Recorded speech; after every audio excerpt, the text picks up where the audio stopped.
ఎక్కడ పెట్టినట్టు నేను చదవలే, ఎక్కడ చదవలేదు సార్. పెడితే చెప్పండి. మీరు వచ్చేప్పటికీ ఆ నీళ్లని ఆ పైనుంచి వస్తున్నటువంటి శ్రీపాద ఎల్లంపల్లి నుంచి వస్తున్న నీళ్లని, లేకపోతే కడెం కెనాల్ నుంచి కడెం ప్రాజెక్టు నుంచి వస్తున్న నీళ్లని మీరు ఇందులోకి వచ్చి ఆ నుంచి కాకతీయ కెనాల్ నుంచి చెరువుల్లోకి వచ్చి నీళ్లు వస్తాయి. కానీ అవన్నీ స్థిరీకరణ. మీరు అదనంగా ఆయకట్టుకి 1 ఎకరానికైనా డిస్ట్రిబ్యూటర్ ఛానల్స్ ఇచ్చారా?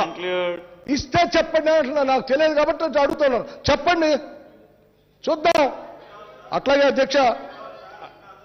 అధ్యక్ష అతి తక్కువ ఖర్చుతో పూర్తయ్యే మా జిల్లాకు సంబంధించి, ఖమ్మం జిల్లాకు సంబంధించి అతి తక్కువ ఖర్చుతో అయ్యేటువంటి ఇందిరాసాగర్, రాజీవ్ సాగర్ రీడిజైన్ చేశాము సార్.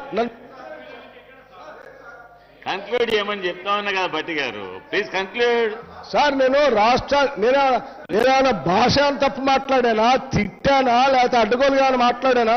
నేను ఎంతసేపు ఈ బడ్జెట్ సంబంధించి ఈ సంపద గురించి ఏదైనా మాట్లాడేది. అధ్యక్ష అతి తక్కువ ఖర్చు ఇందిరాసాగర్, రాజీవ్ సాగర్ రీడిజైన్ చేసి దాదాపు సీతారామ సాగర్, సీతమ్మ సాగర్ అని 25,000 కోట్ల దాకా పెంచారు దాన్ని. అది ఏం జరుగుతుందో మీరు దాని గురించి కూడా చెప్పండి. మామూలుగా 1500 కోట్లు అయితే మొదటి 2 సంవత్సరాల్లోనే 4 లక్షల ఎకరాలు నీళ్లు పారాయి. 1500 కోట్లతో అయ్యేదాన్ని 25,000 కోట్లు చేసి ఇంతవరకు పూర్తి చేయలేదు. ఇంతవరకు పూర్తి కాలేదు, 1 ఎకరానికి కూడా నీళ్లు రాలేదు. అట్లాగే అధ్యక్ష ఇంకా ఈ పక్క రాష్ట్రం దాంతో పాటు కేంద్రం రాష్ట్రానికి అన్యాయం చేస్తుందని మనం ప్రతిసారి బైఫర్కేషన్ ఆంధ్రప్రదేశ్ రీఆర్గనైజేషన్ బిల్ ద్వారా మనకు రావాల్సినటువంటి వాటా సంబంధించి మాట్లాడుకుంటాం. ఎస్, బయ్యారం స్టీల్ ఫ్యాక్టరీ కానీ, కాజీపేట కోచ్ ఫ్యాక్టరీ కానీ, లేకపోతే ఒక జాతీయ ఇరిగేషన్ ప్రాజెక్ట్ కానీ, లేకపోతే ఇతరత్ర నిమ్స్ కానీ, లేకపోతే యూనివర్సిటీస్ కానీ, ఇవన్నీ నిమ్స్ కానీ, ఐటీఐఆర్ కానీ, వీటన్నిటి గురించి మాట్లాడతాం. అరే మేము 8 సంవత్సరాల నుంచి ఇవే అరుస్తున్నామండి. 8 years నుంచి కాంగ్రెస్ పార్టీ ఇదే చెప్పుకుంటూ వచ్చింది. కేంద్ర ప్రభుత్వంలో ఉన్న వాళ్ళు మోసం చేస్తా ఉన్నారు మనల్ని. బైఫర్కేషన్ యాక్ట్లో ఆ బిల్లులో, రీఆర్గనైజేషన్ బిల్లులో ఉన్నటువంటి ₹1 ఇవ్వట్లేదు.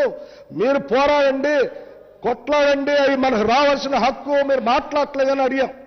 మాట్లాడి ఇవాళ మీరు 8 సంవత్సరాల తర్వాత మాట్లాడి కరెక్టే, ఎప్పటికైనా కాంగ్రెస్ వాళ్ళు చెప్పింది కరెక్టే, మేము 8 సంవత్సరాలుగా చెప్పింది రైట్ అని చెప్తూ. అట్లాగే అధ్యక్ష మేము రాష్ట్ర ప్రయోజనాల గురించి మాట్లాడుతున్నాం అండి.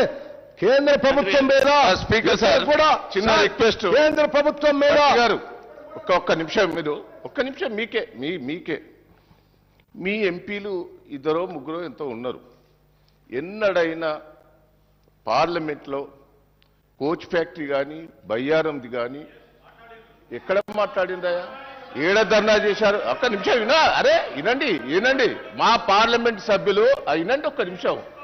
అరే మళ్ళా వినవడా శ్రీధర్ బాబు గారు ఒక్క నిమిషం మీరు వినండి, మళ్ళీ మీరు రిప్లై వస్తుంది కదా. మా ఓళ్ళు పార్లమెంట్ ముందట, పార్లమెంట్ పక్కన, అక్కడ ఇక్కడ వీటి మీద ధర్నాలు చేసిండ్రు. తెలంగాణకు అన్యాయం జరుగుతుందని అన్యాయం చేసిండ్రు, ధర్నాలు చేసిండ్రు, బైకాట్ చేసిండ్రు. మీరు ఎప్పుడైనా ఆ మద్దతన తెలిపిందా? ఈ రోజు బీజేపీ వాళ్ళని బహిష్కరిస్తే వాళ్ళకు మద్దతుగా బాబా మురిగిపోయినట్టు మండల వైజ్గా చేసి సిగ్గనిపిస్తలేదు. మళ్ళీ ఇప్పుడు బీజేపీని మళ్ళా కేంద్రంలో ఇప్పుడు తీరుతున్నావు. నిన్న దాకా బీజేపీ వాళ్ళను బహిష్కరించినందుకు నువ్వు అన్ని ధర్నాలు రాష్ట్రంలో చేశావు. మళ్ళీ రాహుల్ గాంధీ గారిని తిట్టినందుకు సోయలేదా? నోటుకొచ్చిన తిట్టింది కాదండి. వాటి గురించి ఎన్నడైనా మీరు ఢిల్లీలో మేము ధర్నా చేస్తా అంటే, మీరు కొట్లాడుతుంటే మీరు సపోర్ట్ చేసిన పాపాలు కూడా పోకపోతుంది. ఇంకా మళ్ళీ ఏదో మాట్లాడుతుంటారు గారు. సరే ఏదో మాట్లాడాలని మాట్లాడుతూ ఉన్నారు. వారికి బహుశా నేనేం మాట్లాడుతున్నా అంటే, రాష్ట్ర ప్రయోజనాలు చాలా ముఖ్యమైనవి. అందుకోసం ఈ రాష్ట్రానికి మేలు జరగాలనే ఆనాడు సోనియా గాంధీ గారు యూపీఏ చైర్పర్సన్గా ఉండి వీటన్నిటిని బిల్లులో పొందుపరిచి వీటికి వచ్చేటట్టు చేశారు. వాటి కోసం మనం కొట్లాడాలి కదండి. ఇప్పుడు ఈ సభలో లేని పార్లమెంట్ సభ్యులు ఢిల్లీలో ఉన్నాడు. హాయ్ ఫ్రెండ్స్, మా టుడే టుమారో యూట్యూబ్ ఛానల్ చూస్తున్నందుకు చాలా థ్యాంక్స్. మరిన్ని లేటెస్ట్ వీడియోస్ కోసం వెంటనే సబ్స్క్రైబ్ చేయండి. అలాగే ఈ బెల్ ని కూడా రింగ్ చేసేయండి. మా నోటిఫికేషన్స్ అన్ని మీ మొబైల్లో వస్తాయి. అలాగే మా వీడియోస్ మీకు నచ్చితే లైక్ చేయండి, షేర్ చేయండి, నచ్చకపోతే కామెంట్ చేయండి.